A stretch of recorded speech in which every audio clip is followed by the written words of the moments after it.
really want to see infrastructure improved, and with poor planning, like weak oversight, and lack of staffing of relevant departments. The main reason we can't support this bill is not only do we think that it grants too much power to the Minister, and it's blurring the lines between the responsibilities of independent bodies that's been taken over by the Minister, but most importantly, this whole critical infrastructure bill is undermining everything, the really hard work and long work that went into the Climate Action Act. And I'm coming from a point of view of someone who lives, for example, in the Northwest, where we have a real threat about the building of fossil fuel infrastructure. And also it's going to disregard any climate benefits, like prioritising, we'll say, rail infrastructure over road infrastructure.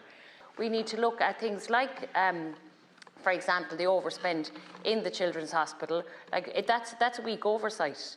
They could see this bill challenged. The Supreme Court has ruled previously that legislation cannot provide that a government can automatically designate, disapply a core statutory duty without a clear criteria, thresholds or mandatory considerations. This bill is going to gut, particularly Section 7, is going to gut out all climate protections, and then it may well very prove itself that it is going to be unconstitutional.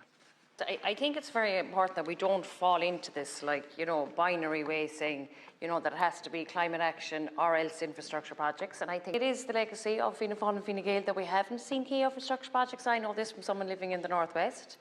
And I don't think you can blame climate action for that, because the Climate Action Act wasn't even around that time. And we look at BAM, for example, is an example of it. We'll say the Children's Hospital, we have a real problem with public procurements.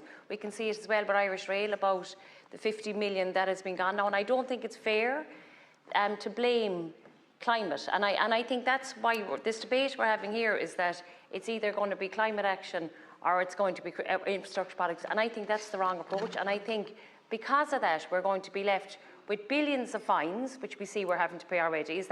Where's that money going to be accounted for?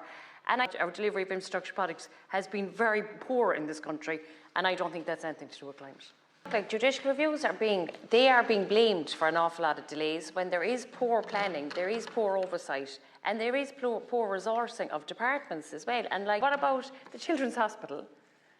Procurement is an issue. Public procurement is a big issue here. We all agree that we have to reduce emissions. I think, and not even that, we've signed up to the Paris Agreement. We have a climate action. There is a climate act there for a reason, and it is undermining that act. This can't be labelled as we're anti-infrastructure, because we're not. We're not anti-development. I think it's very short-sighted, and I wish you would reconsider accepting some of our amendments, and that you would actually reconsider having a longer debate about